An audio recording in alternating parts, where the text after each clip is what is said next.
सवाल आप सबसे है, क्या आप किसी के काम आते हैं? यदि नहीं आते तो आइए। अपनों को कमा कमा के खिला देना ये बड़ी बात नहीं है।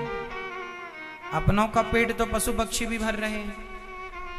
सभी में बांट कर जो खाए उसे इंसान कहते हैं। इसलिए ये दास अनिरुद्ध यहां गौरी गोपाल आश्रम में हमारी वो वृद्ध माता 272 माताएं हैं वर्तमान में, 272।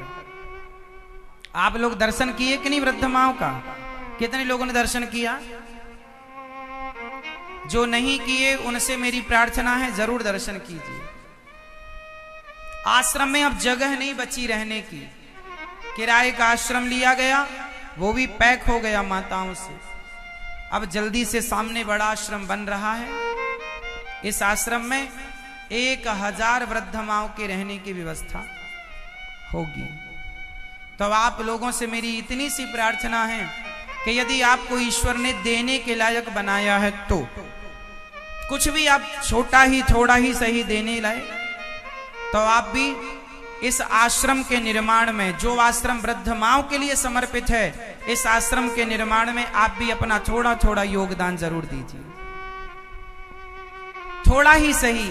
एक कमरा बनवाकर वृद्ध माओं को दे सकें तो एक कमरा बनवाइए। एक कमरे की सेवा करने लायक है तो आप अपने पिता, पति, पुत्र, किसी के भी नाम का एक कमरा बनवाकर इन वृद्ध माओं को समर्पित कीजिए कि आपकी छाया में ये वृद्ध माएं रहकर अपना बुढ़ापा गुजारें। या फिर एक कमरे की छत, यदि आप देने लायक हैं तो एक कमरे की छत डलवाइए अपनी ओर से कि हमारी तरफ से एक कमरे की छत डलवाएंगे और माओं को छाया का दान करेंगे। आपकी छाया में रहेंगे। जो छाया दान करते हैं ना, इसी को कहते हैं छाया दान करना, कि आपकी छांव में कोई रहे। जो छाया दान करते हैं भगवान सदा उन्हें अपनी छत्र छाया में रखते हैं।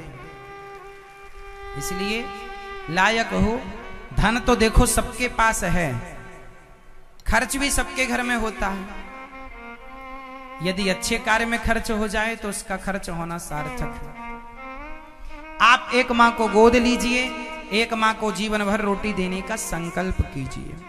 आप किसी एक मां को गोद ले सकते हैं और आश्रम में निर्माण के लिए थोड़ा ही, एक ईंट का ही सही, जैसा बने आपसे वो सहयोग जरूर कीजिएगा। थोड़ा ही सही, जिस लायक ईश्वर ने बनाया।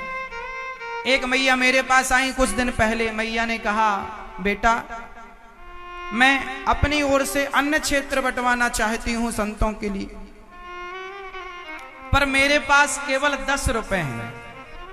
अब 10 रुपए में क्या आप अन्य क्षेत्र बंटवा सकते हो? मैंने कहा मैया बिल्कुल बंट जाएगा, आप दो 10 रुपए।